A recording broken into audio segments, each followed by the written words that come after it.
Hello and welcome to the very first episode of the As Yet Unnamed Podcast. My name is Ian Barstow and thank you very much for downloading this brand new podcast on our very first episode. It really does mean a lot. So, what is this podcast about? Well, basically, it's in-depth conversations with people I hope you will find interesting. They are comedians, filmmakers, photographers, businessmen, dancers, anybody really that I think will have an interesting story to tell about their life, career, choices, and everything else in between as well. On this very first episode, I am more than happy to welcome Mr. Joe Lycett. Him off the TV, The Sewing Bee, and also his Channel 4 show Got Your Back, as well as a leading stand-up comedian in the UK. It's a really interesting conversation which I hope you will enjoy, and I hope you will stick around as well for the other episodes we have coming up. I've got some really good interviews coming up in the next few weeks. The plan is to have an episode every Monday in your podcast feed. So in order to get that, all you need to do is click on subscribe on whatever app or platform you are listening to this podcast on at the moment. If you'd like to get in contact with me, you can do on Twitter at IanHRP. I am also on Instagram at IanHRP. Right, enough from me for the first bit. Let's get on with the interview and let's join Mr. Joe Lycett as we go into the very first episode of the As Yet Unnamed Podcast.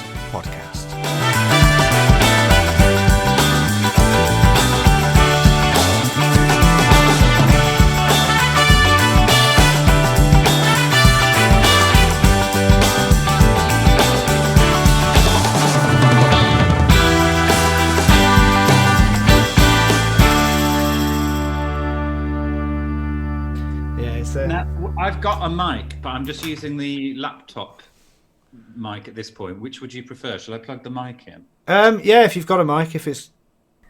I've just got a cat, and the cat comes in the morning for a cuddle and then leaves, and that's exactly what I'm after.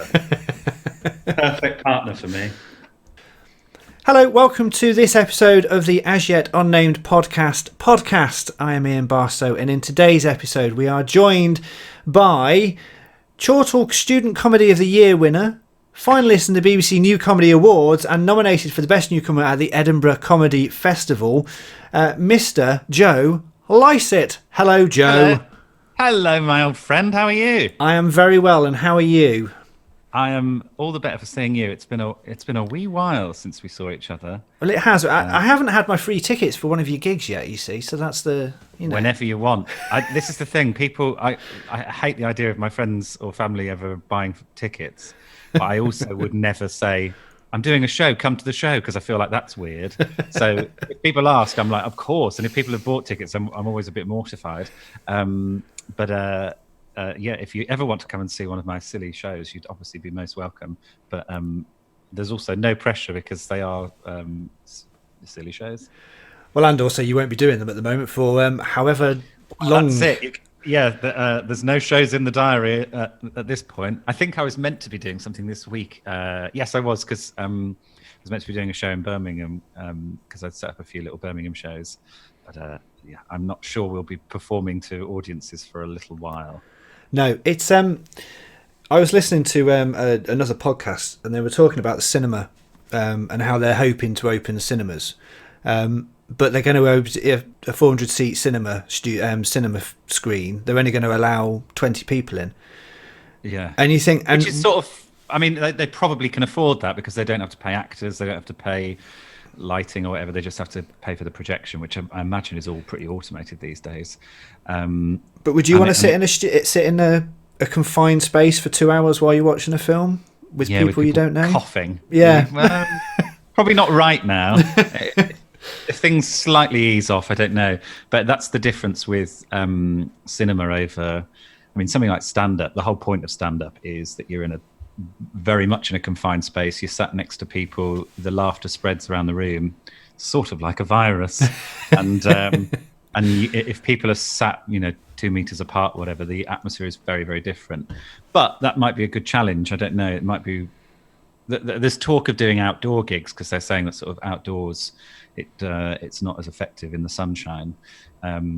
But I've done festival gigs like that, and they are really choppy experiences because it's laughter bounces off a kind of low ceiling. And if you've got a really compact space, all the best comedy clubs are like that. The Glee Club in Birmingham, the Comedy Store in London, they all have sort of reverberation off the walls.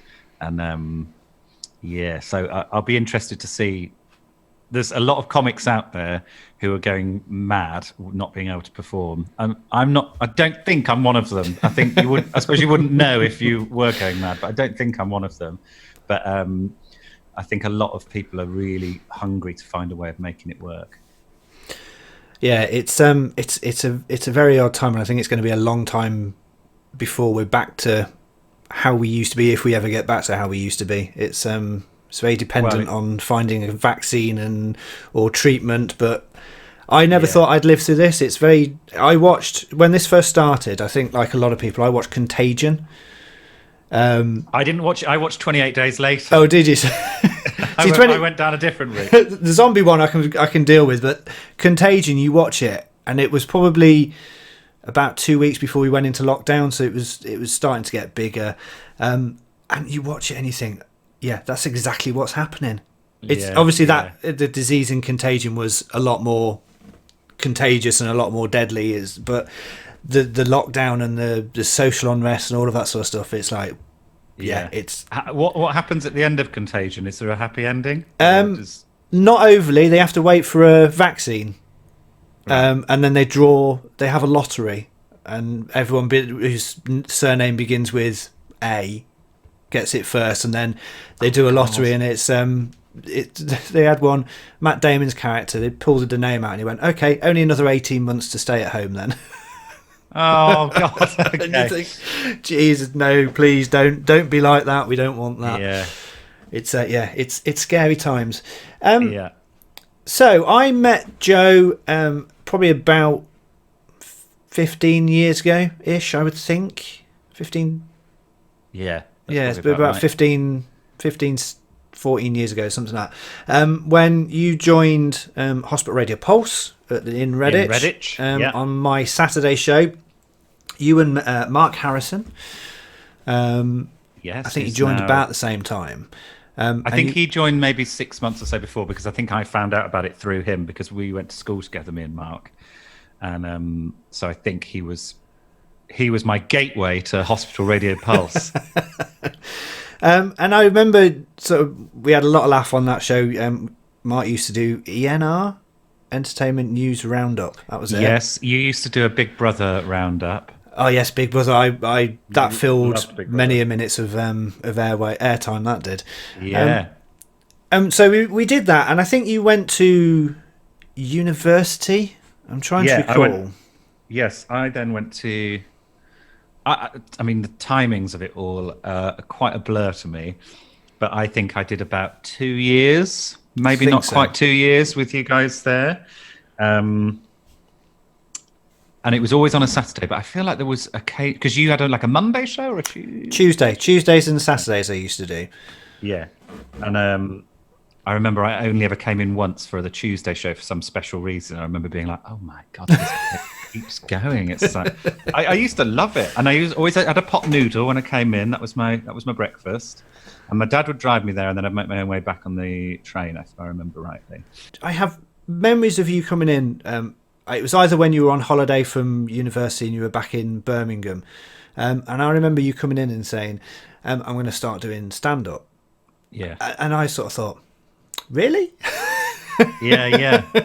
Is that the path you're going to go down? And obviously you have, and we'll come on to sort of how your career in more detail. But what made you decide, do you know what, I'm going to give stand-up comedy a go? Because it's not, I'd imagine it's a really difficult, and it's just you on the stage.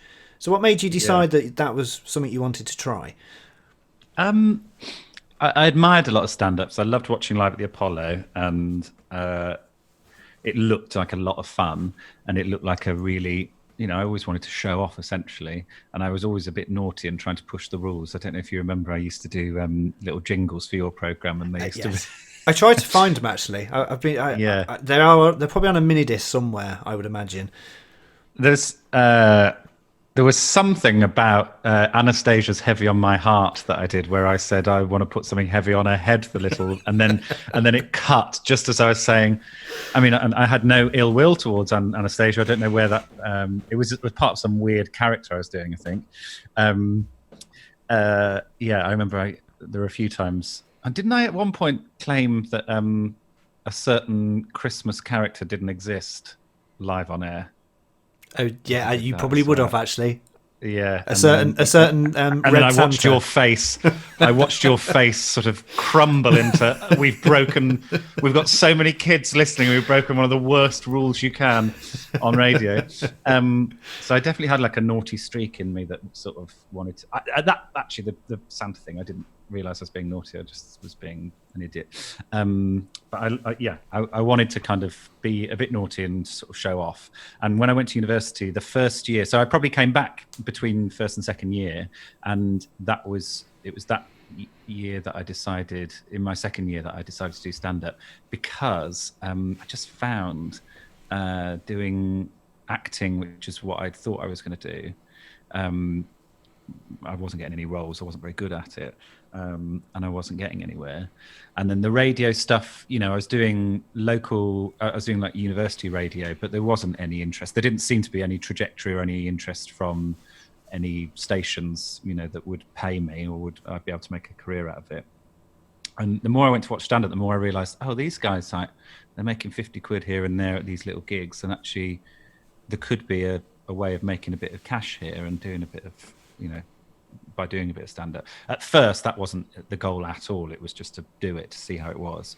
But it just became the path of least resistance because I started to make a little bit of money from it. I think that the first gig I did, paid gig, I think I got £30, and couldn't believe it. I couldn't believe that someone was paying me just to perform. I thought that was. Did you have any of that £30 left when you'd at the end of the night, or was it straight on the alcohol? Absolutely not. I've maintained this as a thing, but I drank a lot through those early years of doing stand-up because you need to sort of take the edge off after the buzz of doing it. So no, the £30, the money always vanished somewhere. I don't know where. So it was a mad idea, and I don't really know. I can't put myself in the headspace because I don't think I'd make the decision to do it now if I wasn't doing it now. I don't think it's something I'd try. It was a sort of madness, really. But I think you do have to be a bit kind of off the wall to even just consider it. As you say, it's such a kind of exposing and over the top thing to do, but I do think it's the most wonderful art form. When you use it properly, it can be so powerful and so such a thrill, and so it can be beautiful, it can be moving, it can be all sorts of things, but ideally predominantly funny. But yeah, it was kind of it found me rather than me finding it, I think. So how do you start the process of, because you've obviously got 60 to 90 minutes to fill for the show. Yeah. How do you start that process of writing the show? So where do you... I always think that comedians draw on experiences from life, but exaggerate those experiences to make them funny. Because most people's lives there aren't a laugh a minute, but no, life is not a laugh a minute. No, definitely not. But they have those little tidbits of people they've met, family things, and so you build on that. But how do you start the process of writing a show, writing 90 minutes worth of material? It's normally, in my experience, it's about 2 months of saying you're going to do something and not doing anything, and really procrastinating. Oh yes, I must get around to it. And then I had this when I was writing the Last But One tour. I had this day. I said to my housemate, I said, I'm gonna write today. So I'm not coming out, because he was going to the pub. Whatever. I'm not coming out. I'm going to write today. And he said, I'm going to go to the pub and have some lunch. Do you want to have lunch? I was like, I'll come to the pub, but I'll have lunch, but I'm not going to drink. And then I'll come back and I'll do some writing. And then he had a pint, and I was like, okay, I'll have one pint, then I'll go back do some writing. And it ended up with us just getting totally shit-faced, wandering around Birmingham doing whatever kind of came to us, and we interacted with people because we were drunk and whatever. It was one of those days that just sort of rolled on. It was sunny. It was a beautiful day, and because I was in the headspace of I need to be writing, I was still had an eye on writing stuff, but I was also drunk and letting the world kind of flow around me. And funny stuff started to happen, and I started jotting it down. And from that day, a good 5 minutes of material that was in the show came out of that. I mean, it was a mess when I looked at it in a sober way the next morning, but there were little seeds of stuff that were there. And actually, if I'd sat in the house just trying to write jokes, I probably wouldn't have got anywhere. But there's this sort of fine line between just living your life and going, that's funny, let's jot that down. And, that turn of phrase is interesting. Let's see if I can play with that. And actually having the experience to write about stuff that's happened to you, and then actually sitting down and writing it and putting it together. And a lot of it happens on stage. So you go, I think that's funny. I'm not going to waste time spending hours developing it into a whole routine. I'm just going to see if that one line is funny. And then if it is, then that gives me something to work around. And punchlines and ends to stories are always the hardest thing to find. Ends of shows, building to a crescendo is always the hardest thing to find, because that's the bit that everyone's like, whoa, that's clever or whatever. And I'm not clever that often. And when I have my moments, I don't even know how I've managed it really. So yeah, it's a kind of mess of a process. There isn't a kind of, for me, there isn't I sit down and do this and I do that. But it is about being in the mindset of I'm going to start writing. So I have a notepad in my phone thing that I just, if I'm in the writing headspace, if something even half funny comes to me, I'll just jot it down. I just keep putting it in there, and then building a kind of a library of half ideas that might inspire me later, I suppose. Do you write it as a script, as you would in a character in a film, or do you just? No. So you don't write word for word. You have the basic idea, and then you flesh that out during time and see what works. Yeah. Well, it wouldn't really work word for word for me, because so much of why things are funny are to do with beyond the words. It's the delivery and whatever. So it's almost written there's about 4 strands of the writing. It's sort of like editing a video, because you've got the audio bar and you've got the video bar, and then you've got, I don't know, a VO bar or whatever. There's different bars. And so there's the word bar, but then there's also the little bar where you make little noises, and then there's the gestures bar, which, sometimes it's just like the kind of, if you look irate, then people kind of get irate with you, and that creates opportunity for humor. So it's to actually just write it down would look, a lot of stand-up looks really shit written down. It doesn't work, particularly storytelling in a stand-up context doesn't look very funny at all when it's written down. It requires the delivery and the sort of little flourishes, the little asides. And how difficult is it to get from? So a lot of comedy shows, you have either a strand that runs through the whole thing to the end, or you have a story that you say at the beginning that you'll then reference back right at the end as the punchline. How difficult is it to get that part right, to get the flow of the show to work? And how often have you thought that's really going to work, and then you do it? Because I presume you do it at small comedy clubs to start with to test the material. You think that's brilliant, or that's going to work so well, and then it just falls flat on its arse. Oh yeah, all the time, and I hate it. Because I thought I would have thought after 10 plus years of doing this that I would have worked it out, and I just haven't. But I've spoken to other stand-ups, and they're all the same. And I get to the end of a tour, and I think I will never have an idea again. I think that I'll never be able to do it again. And it's often I will think a joke's brilliant, and I'll be really proud of it, and it won't work. And there'll be something that I think is a piece of shit that I'll just say anyway, just to fill out the time, and then that will get some massive reaction. I'll be like, oh, okay. So it is a real kind of play by ear, throwing shit at the wall and seeing what sticks kind of activity. In terms of what you were saying before about what you're referencing there is what's known as a callback. So it's a really useful comedic device.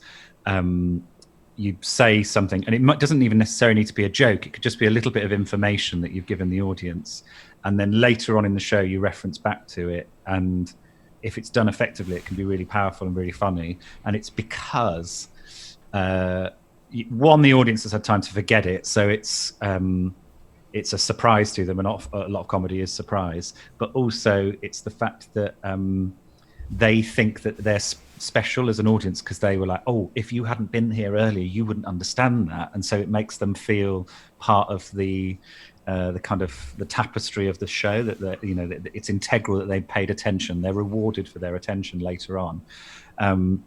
So callbacks can be little tiny things, and they're often used in just stand-ups will do them in 10-minute sets. You can set something up at the start and then call back to it later, and it can literally just be a one-word thing, and it reminds you of it. I try in my shows to weave everything, not necessarily everything, but to make it feel like it's got structure, and it's you're on a journey, and that's so hard, and it just is trial and error when you get to preview stage, putting stuff in. And sometimes you'll put too many and the audience will get bored of them and go, okay, we get the trick now, we get how it's done.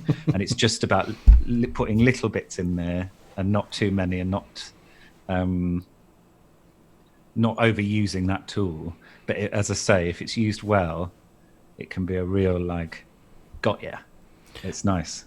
So from start to finish, from you, so say for your next tour, how long would it take you to write the show, preview the show, get the show ready for the start of the tour? How long should you give yourself, and how long do you actually give yourself? I'd leave a year to get it from nothing to a show, but that would be working hard over that year and doing a lot of comedy clubs.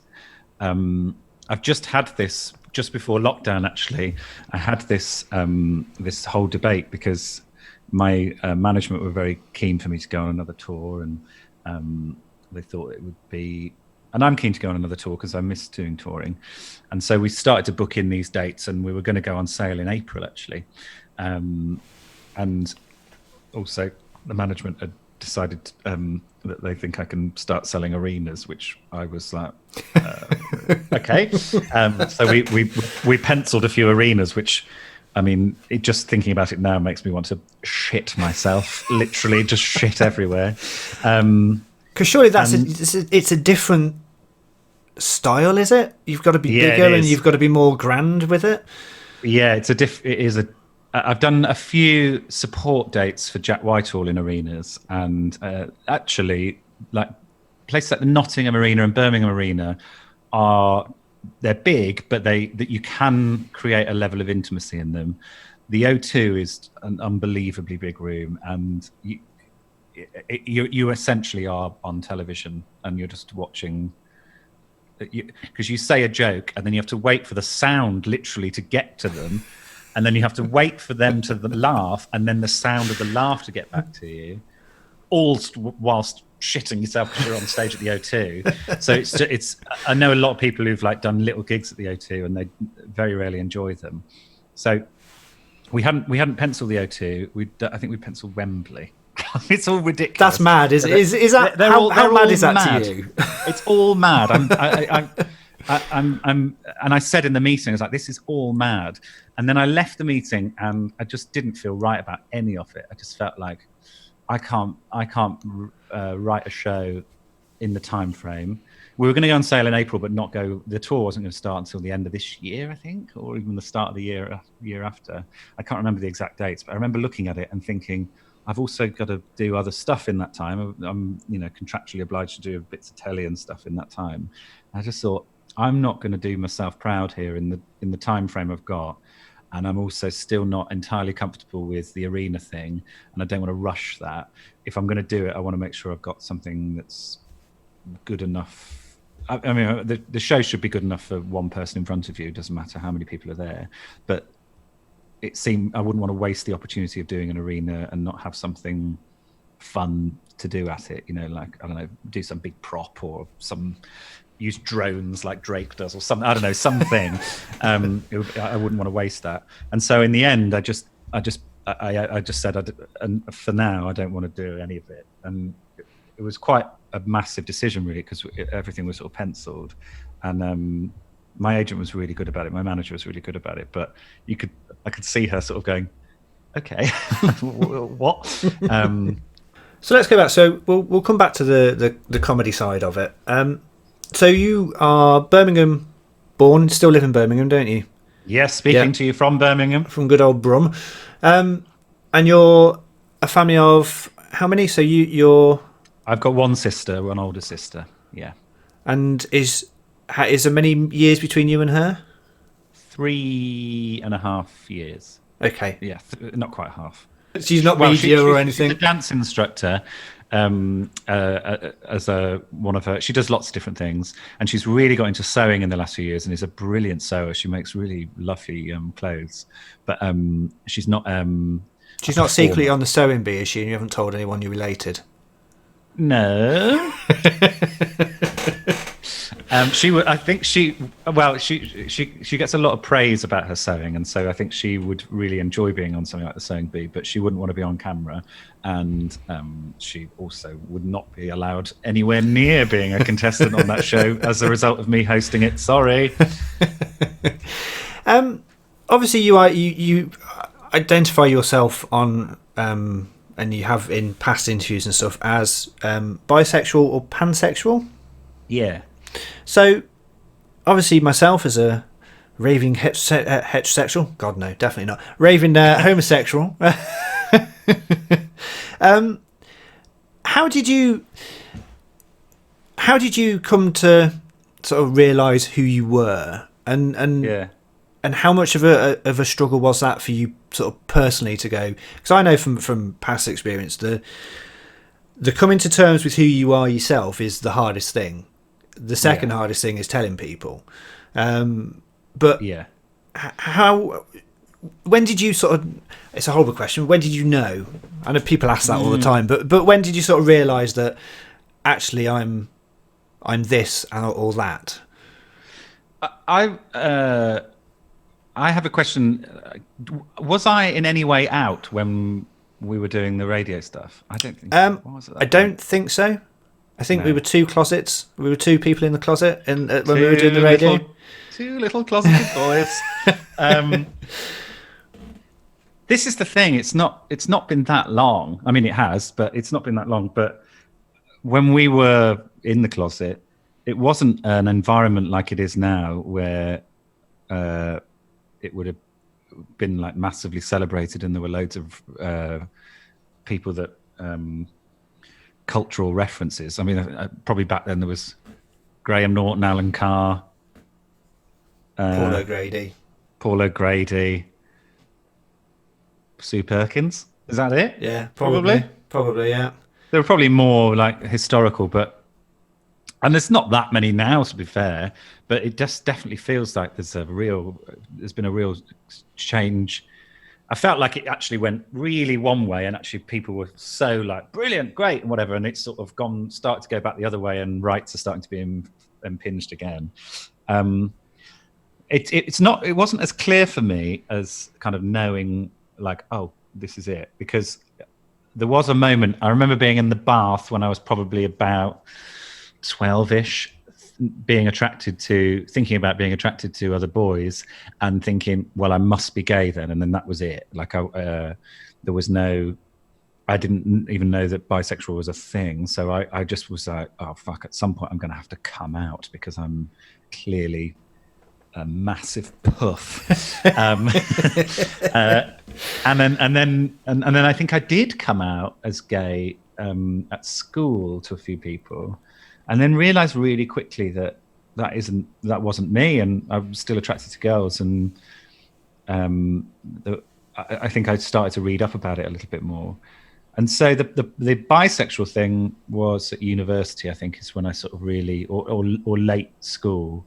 But I didn't make a big deal of it at school, because there's so many people I was at school with, and around at that time, yourself included, but also. Other pupils, I think probably staff members at the school, who were closeted because it just wasn't an environment. It wasn't a time back then that it was encouraged in any way. It was just seen as a bit weird, and that you would end up in some, as far as I saw it, is that you'd end up as some sort of weird sex cult, and that's just not not how it's been, unfortunately. I was looking forward to the sex cult. Have you not had your? It's not arrived yet. No. See, I had mine, and there's certain conditions you have to live up to be able to keep your card. Oh shit! Okay. If you do certain things, not been doing that in lockdown. No, they asked for it back. They asked for the card back. Do you think that you're sort of you being? Do you think that you being bisexual has hindered your comedy? Because obviously you helped definitely, because you play up. You're very camp on screen and on stage. So you think that has helped you progress? Yeah, massively. I think I'm this sort of weird in the middle, slight chameleon person, in that I'm from Birmingham, but I don't sound like it. But I have got a lot of sort of Midlandsy sort of temperaments and views on things, I suppose.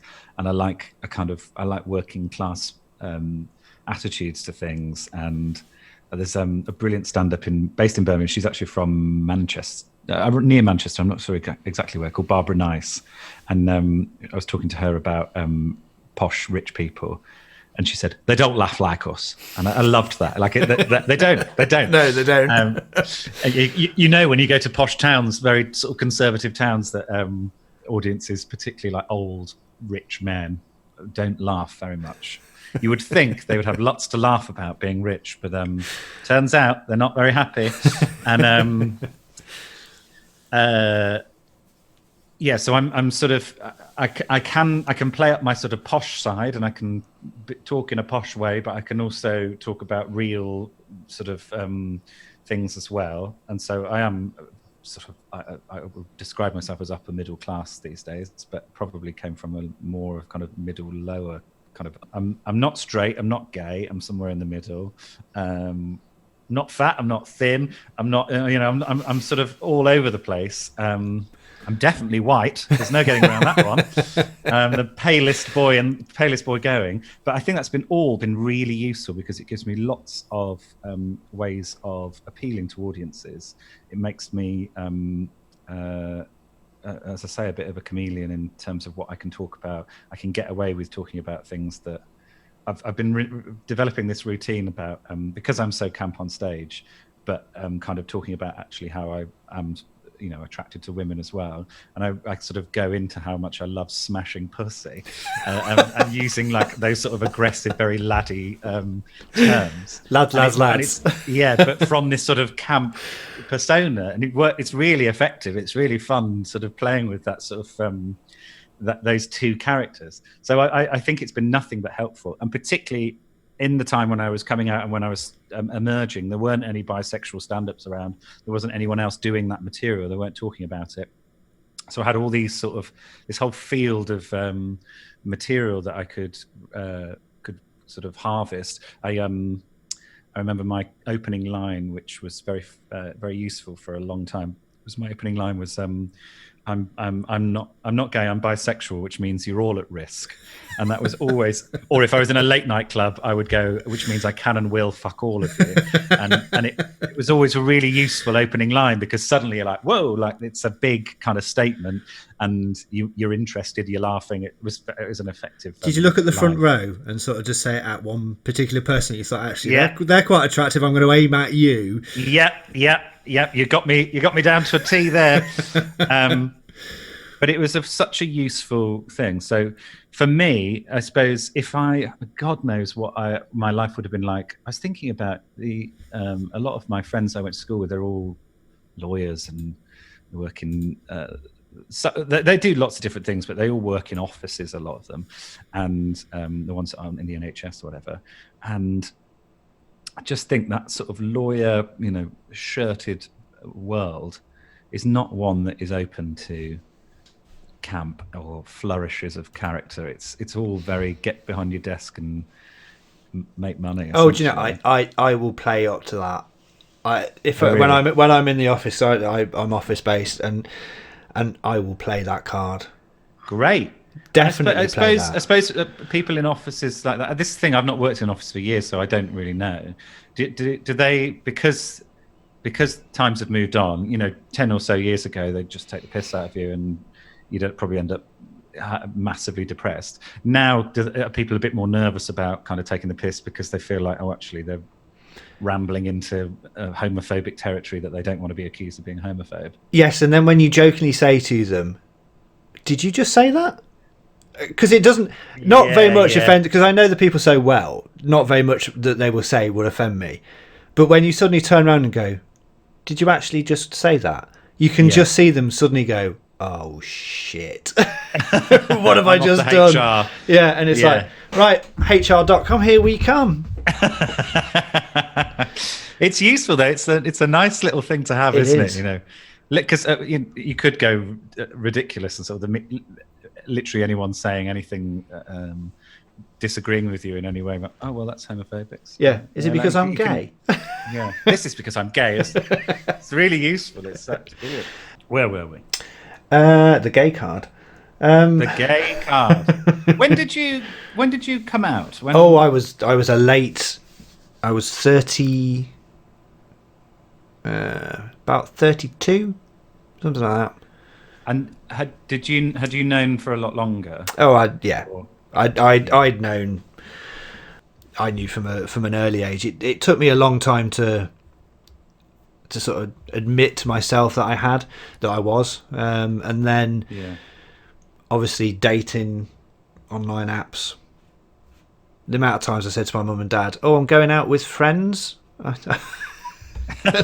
I might be back later, and this would be the time. This was Gaydar, so the time before Grindr.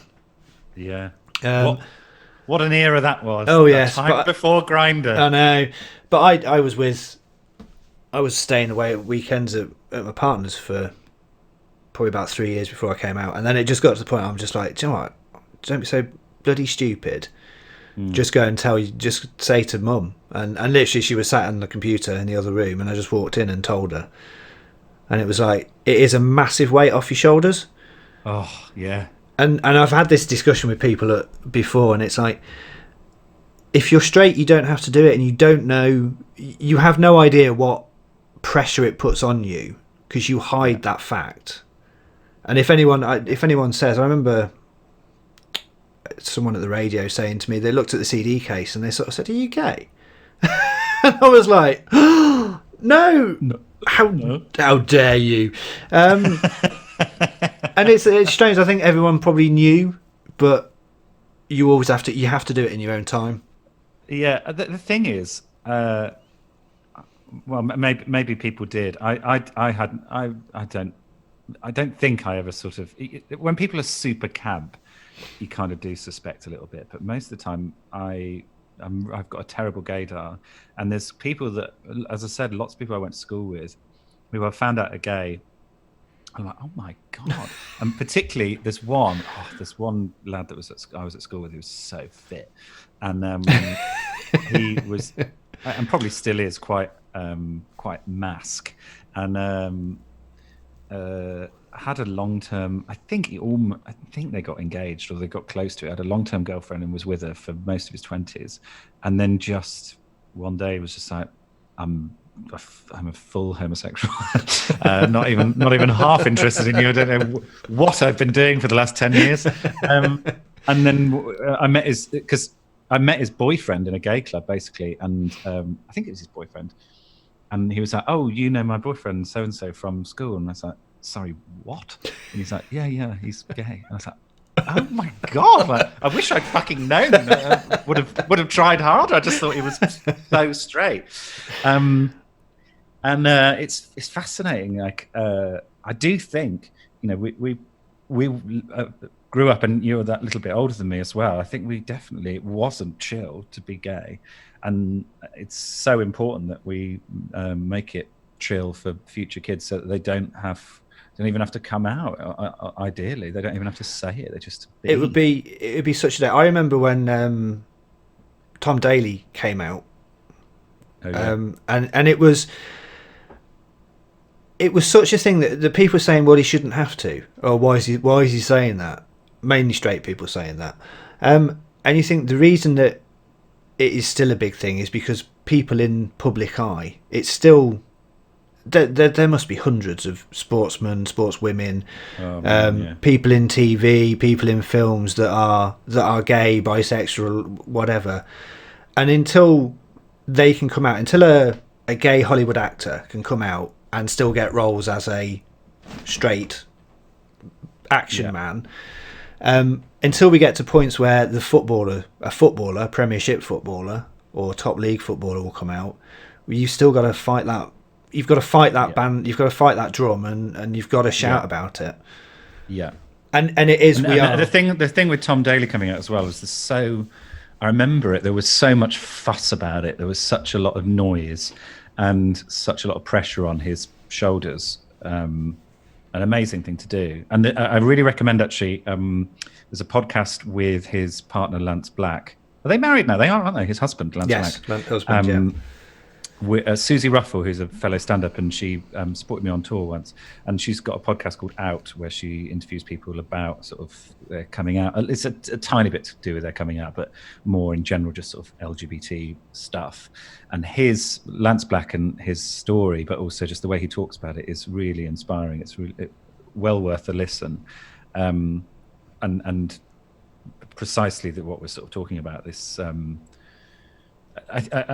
People ask me quite a lot online, they'll send me private messages or whatever about saying that they're struggling with their sexuality, and I'll always say that it's nothing to do with anyone else. It's your thing, and as long as you're not, as long as everyone's consenting and you're not hurting anyone, you can even be hurting them as long as they've consented to that.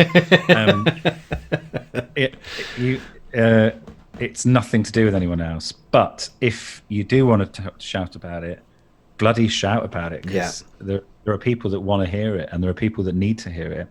But but no pressure at the same time. Like there's no, it's just, as you say, the minute you do come out, most people go. I don't know of anyone. I'm sure there must be, but I don't know of anyone who regrets it. It goes, oh fuck, I wish I'd not told anyone. I think there's probably lots of people who regret it in terms of, they're falling out with their family or whatever. But in terms of being true to themselves, I don't think people ever regret it, unless they live in Iran. And then I imagine they probably do regret it quite quickly. Well, I always find it's something. It's like if you start a new job, you have to go through that process of, oh, I'm gay. You have to sort of, when you meet people and they're sort of, people will still automatically go, oh, have you got a wife? Have you got kids?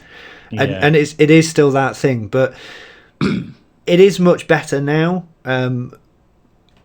But we are losing, as you said earlier, we're losing things are starting to change, it feels. So the more far right side of politics, the Christian religion-based faith side of the debate, where that is still, it's rearing its head even more, particularly in America. America is particularly bad. So we still need to fight about it, and it's you've still got to shout about it. We still need the pride events. We still need the people saying we're no different to you. We just like people of. We're just better. Yeah, we are. We're no different, but we're just better. We're more fabulous. Yeah. Which brings me on to, did you do something for RuPaul's Drag Race? You were on. No, I was asked to be on it, and I couldn't do it. Would you be on it? Would you? Because I've never watched an episode until it came on BBC Three. No, I hadn't either. Oh my God, I loved it. I loved it, and I didn't expect to love it. Actually. No, nor me. I was so gripped by it. I was laughing within seconds, and I think a lot of the references, because so much of drag is about cultural references, and the bits that I'd watched of the American one, I just didn't get any of the references, because they're referencing. It's the equivalent of referencing a kind of soap character. I can't think of any. Pat Butcher. Like nobody outside of Britain's going to know who Pat Butcher is, but she's such a specific, brilliant reference. And I think just all of those references, and that just the introducing them, all of their names, and all of the stupid stuff in that very first episode I loved it. I really loved it. I love drag. I love drag artists. I think they are the best advert for the gay culture. But also it's they kind of everything.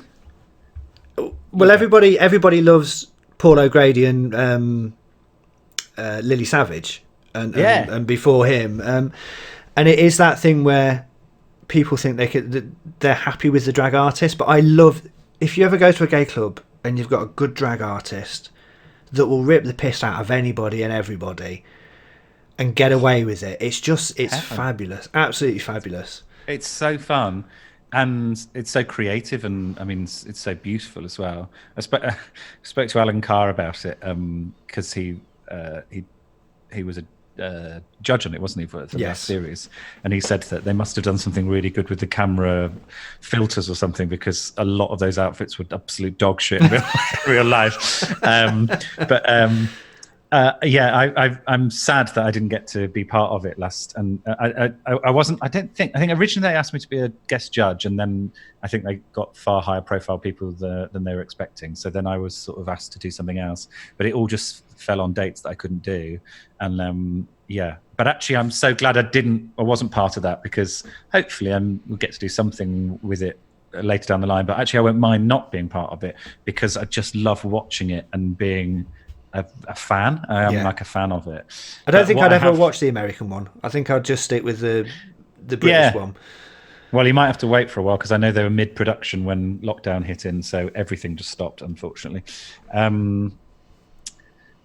But I have since I went to watch. What happened? I walked past the Vivian. That was what happened. I walked past the Vivian in London, and she tweeted me and said, "Do we just walk past each other?" And I was like, "Absolutely," and I'm a fan, and I wish I'd said something. And then we got chatting, and then she was in Birmingham for something for the tour. They were doing the RuPaul tour, and she messaged me and said, "Oh, we're out at this club if you want to come and join us." And I just got into bed, and I was having like a night off the booze, and I just thought, I'm gonna go to the club. So I got out of bed and went and met the Vivian, and had a really fun night, and then went to watch them do their show afterward, the day after. So I've met a few of them. So who did I meet? Blue Hydrangea and Vinegar Strokes and whatever. Bag of Chips has been really nice about me on social media.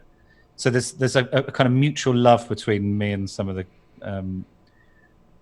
queens on that show, but I've not officially done anything with them there. Do you think it works? I think drag works because it allows them to be a hyper reality of themselves. Do you find that on because obviously your comedy, your persona on stage and on TV, is that you, or is it a hyper part of you? Yeah, it's like an exaggerated version of me.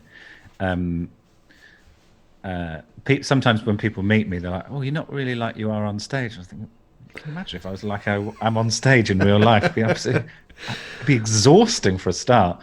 At first, my stage persona, when I first started doing stand-up, was, I think, closer to me as a person, like a normal person, my day-to-day life person.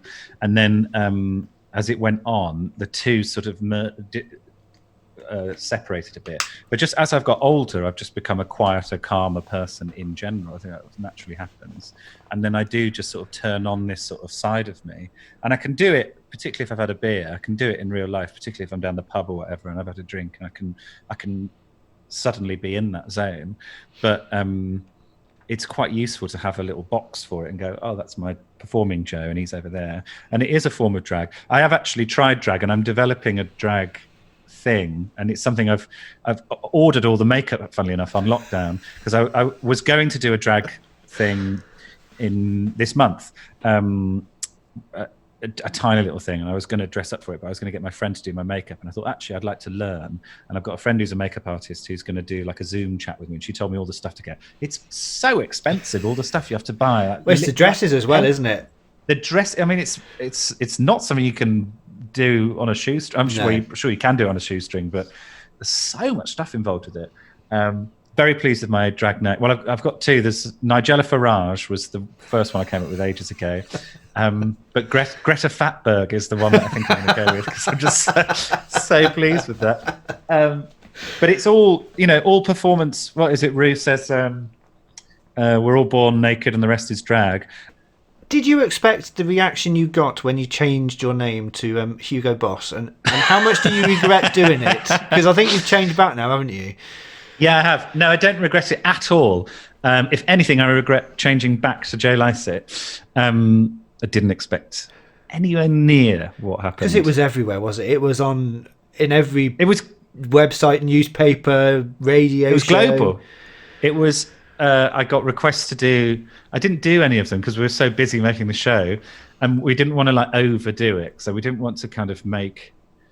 Because the Hugo Boss story is one of 30 stories on the series, and it was just one little stupid idea I had in the office, and they were like, yeah, we'll look into it, and then suddenly all this stuff happened.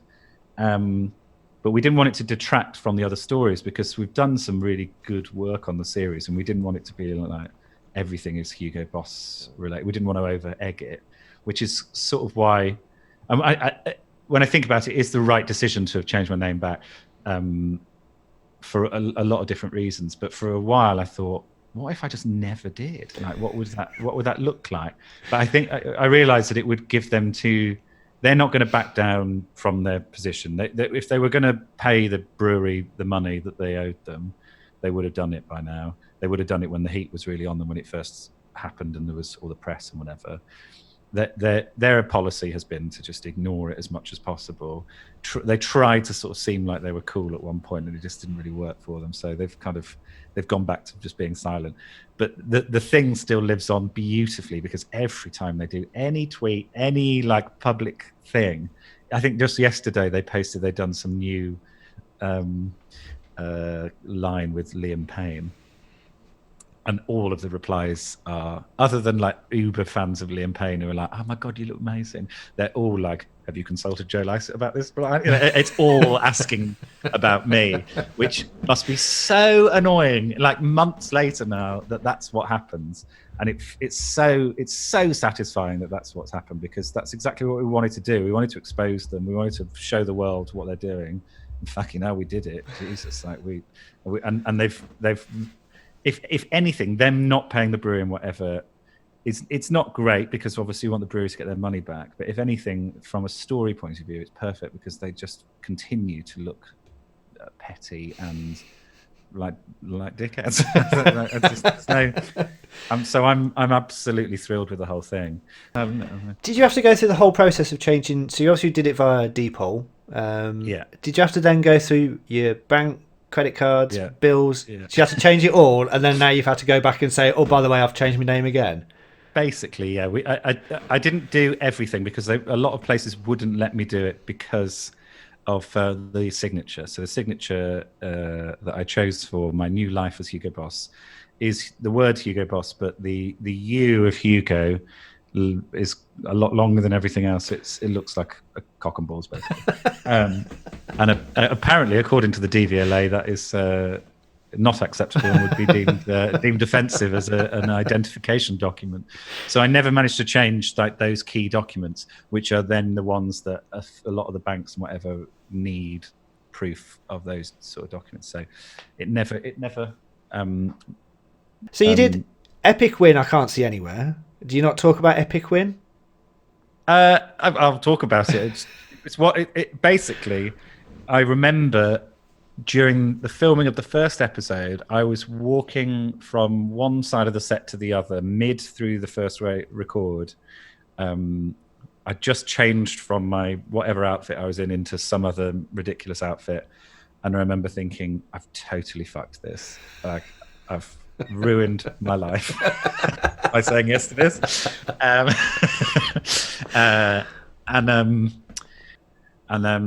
An Epic Win. I mean, I didn't know all of this at that time. I was just like, oh my God, I'm going to be on telly Saturday nights, BBC One. What a huge thing. You know, couldn't possibly turn it down. I had very little TV exposure before that point.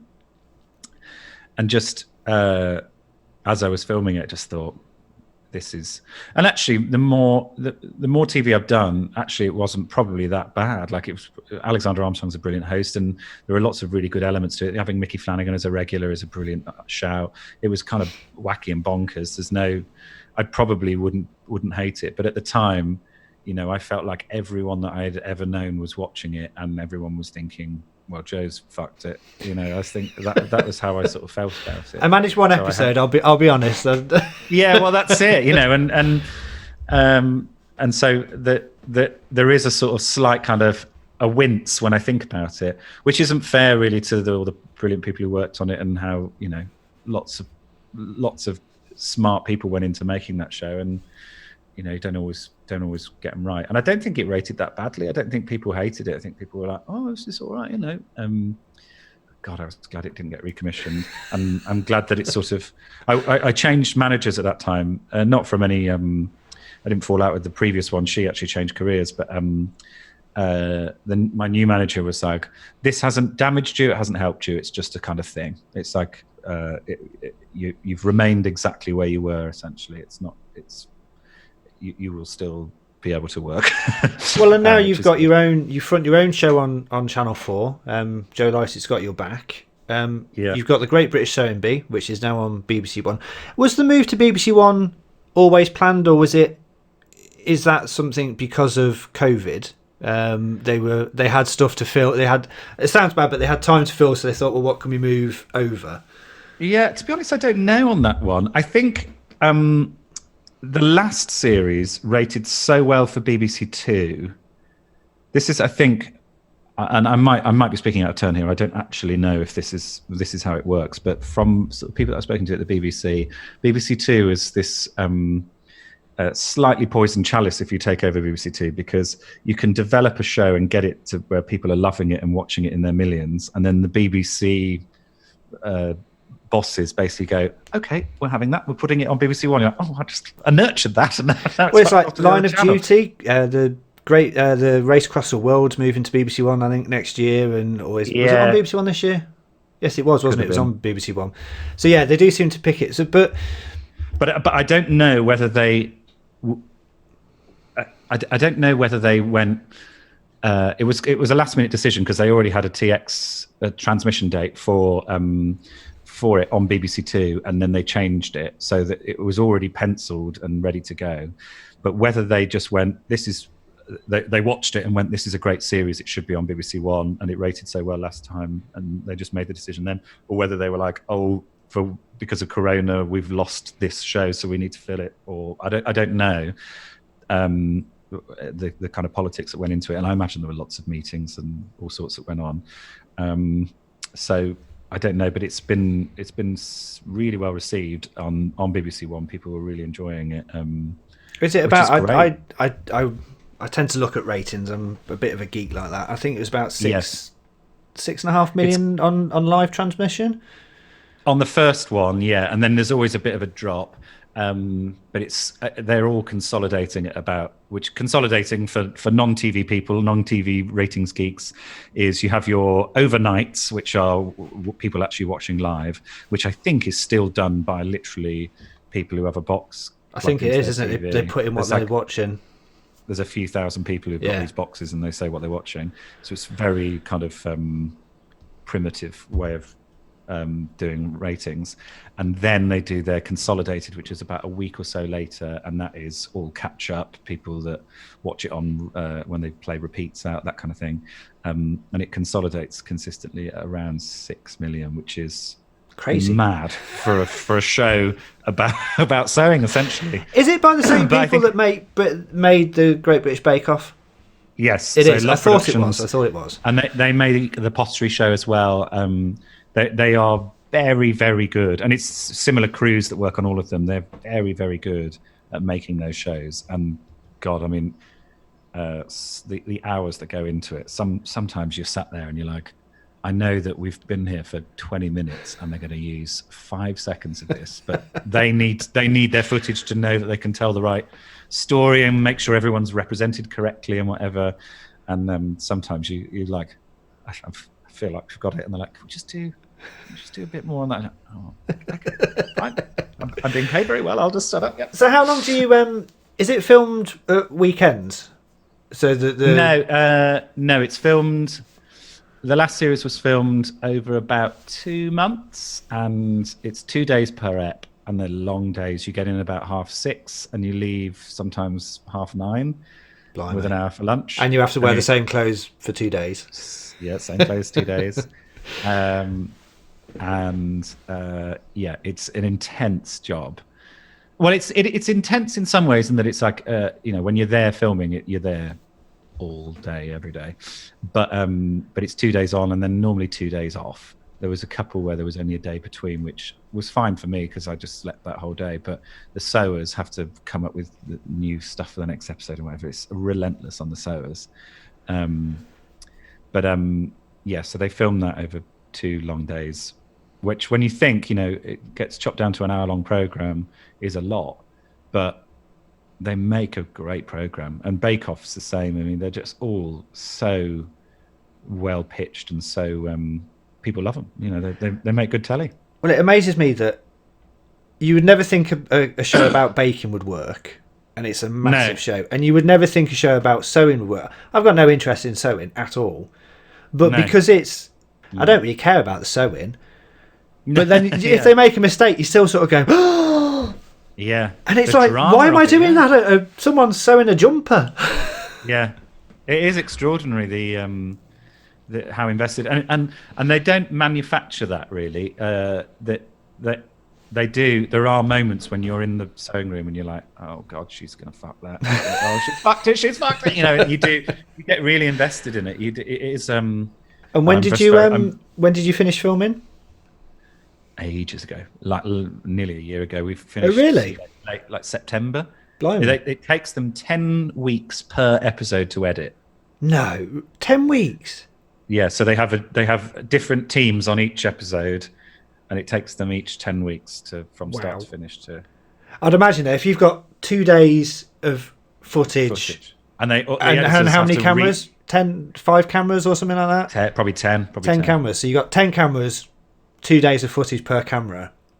It's bad enough editing a YouTube video. I hate to think what that's like. Exactly. And if you imagine you've got all of the sound issues as well, because everyone's got a mic on, so you've got to find the sound for everyone that you're in. And then also, I mean, just the scale of the thing is ridiculous. Then also you've got to make it, you've got to tell a story. So you've got to explain who the person is and what the garment they're making and explain the garment. But then also the channel and people at the BBC will kind of watch it and they'll give notes on it and say, oh, that bit doesn't really work for me, or I got a bit bored in this bit or whatever. So just the process is long. It's I didn't quite realize, and when people come to set, mum and dad and my sister have come to set quite a lot, and they were like, I just didn't realize how many people are involved in this. And I'd imagine there's a lot of waiting around as well. Oh yeah, there's a lot of waiting around. Yeah. So compare that to your Channel 4 show, which is the consumer show and is studio based. You are sort of front and center, hosting, introducing. How much different is that, and do you enjoy that type of show more? And what sort of pressure are you under to deliver? Not knowing how do you sort of say, right, you've got to get X number of viewers for every episode? They don't put that pressure on me, but I think there is a pressure of, if it doesn't rate, it's not going to get recommissioned. Because they're not cheap either. Even shows like No TV is cheap, but no. So the money riding on any episode of a television show. Yeah, I mean and this series particularly of my Channel 4 hit show, I found quite overwhelming the amount of people. I came into the office on day one because that's.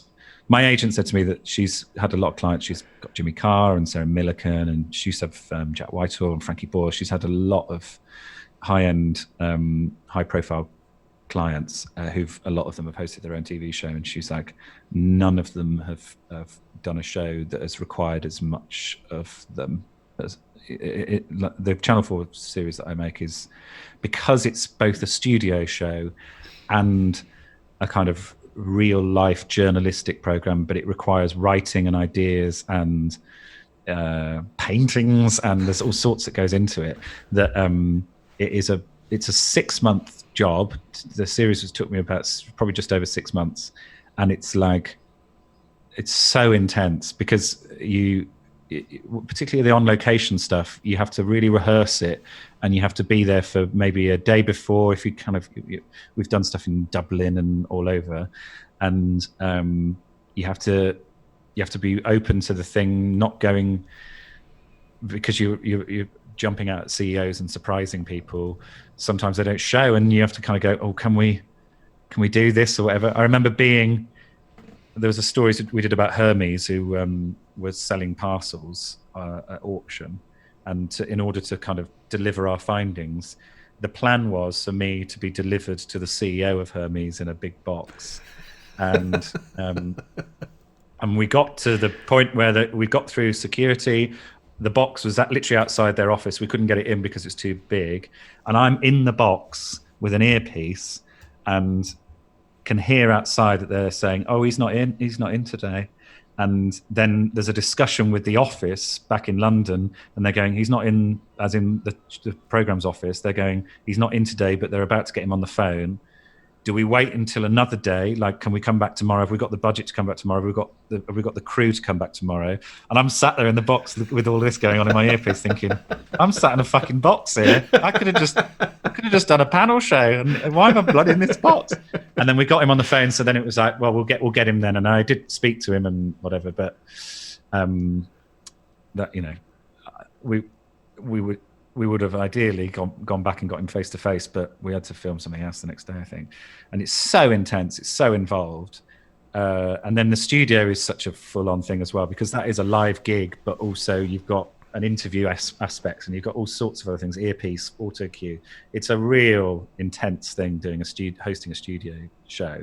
And when I watch people do it, who've been doing it for years, and they make it look so effortless. Like when I went on Graham Norton's show, I was so blown away by how effortless it was for him. He just doesn't give a shit. He's like such a pro.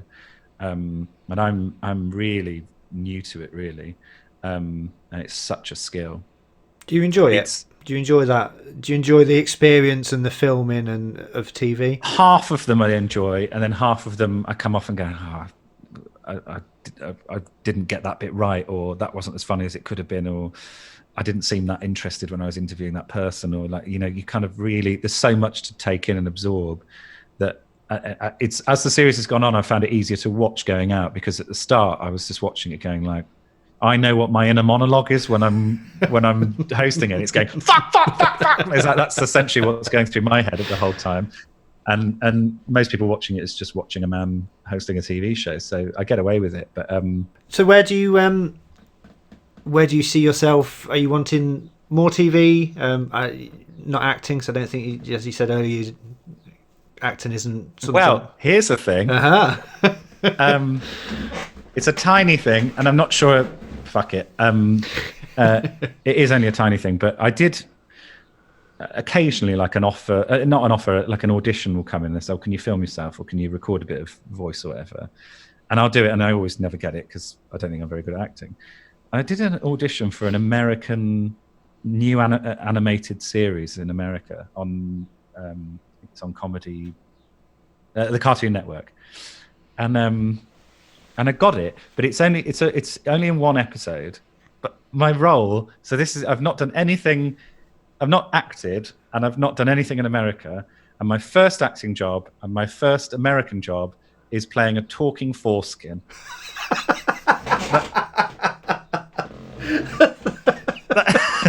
What sort of cartoon has a talking foreskin? I don't know. I've got it. That's mine. That's my next job. Isn't that mad? How do you get into character for a talking foreskin? I have no idea. So there's a bit of acting coming up.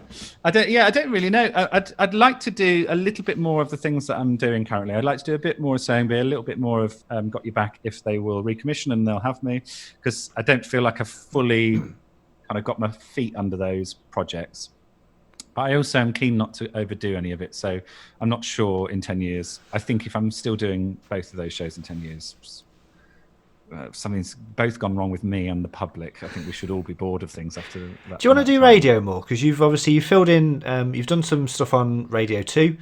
Yeah. I think you did Ryan Clark Smith. Yes. Ryan Clark Smith's show. Ryland Clark Smith's show on BBC Two. Yes, and I sat in for Sarah Cox over Christmas. Do you enjoy that? I did enjoy it, but do you know what? I came away from the Christmas stint, and we both did radio together, and I've got a real fondness for radio because I think you can connect with an audience in a way it's so immediate, and there's a lot of similarities to stand-up. I came away with a real respect for people like Sarah Cox, anyone who does a weekly show, because it's such a lot to fill. It's such a lot of time to be talking and to engage and to think of new things I got to the end of, I think I did 8 shows over that period. And by the end of it, I was like, what the fuck are we going to talk about? And that's not that long, There's Greg James is firing off brilliant ideas every week, every morning. I think later down the line, a little Saturday show like we did on Hospital Radio Pulse, whether that's on Radio 2 or something more local or whatever, that might be a nice little just thing to keep me going. But I think at this point, anything that kind of is regular like that, I'd probably struggle to manage to find the time to do it, really. So, Joe Lycett, thank you so much for joining us on the As Yet Unnamed podcast. It's been a real interesting conversation. And it's been a pleasure. I'm really thrilled to be part of it and to chat to you again after so long. It's been too long. It has. We need a reunion. We do. An Ian Michael show reunion. Are you a drinker? Not over. Right. I can't drink beer because I'm gluten free. I'm one of those. Right. But yeah, whiskey I can drink.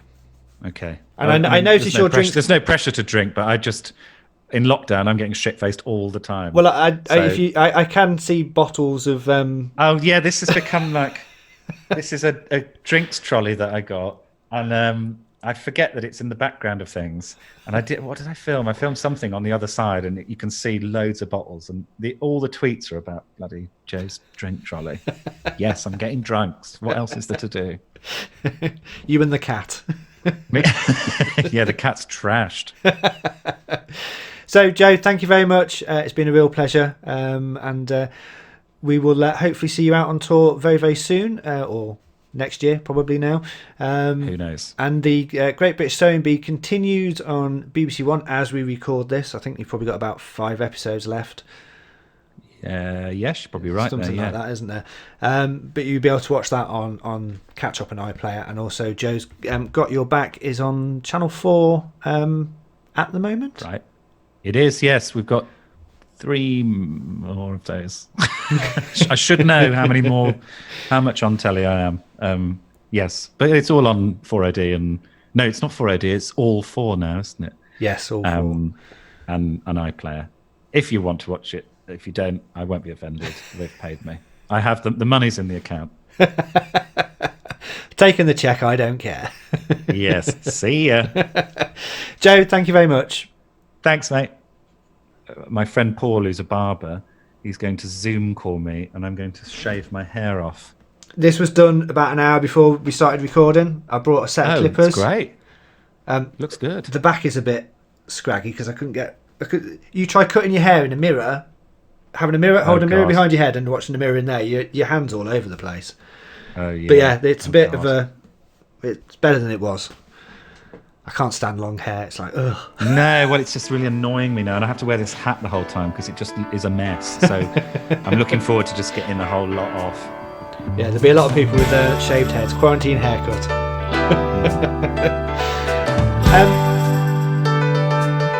That's episode number 1 done.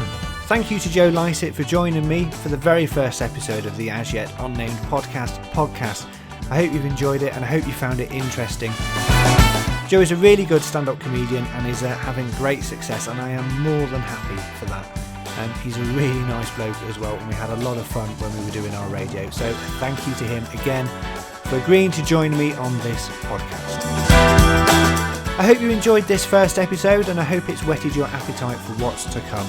So if you have, click on the subscribe button on whatever app you are listening to. The podcast is available on all the usual outlets, including Apple, Google, Spotify and Anchor. And if you have enjoyed it, subscribing will mean we will appear in your podcast feed every single time a new episode is released. So until next week's episode of the As Yet Unnamed Podcast, I am Ian Barstow. Thank you very much for listening, and we will be back with you very, very soon. The As Yet Unnamed Podcast is copyright 2020 Ian Barstow.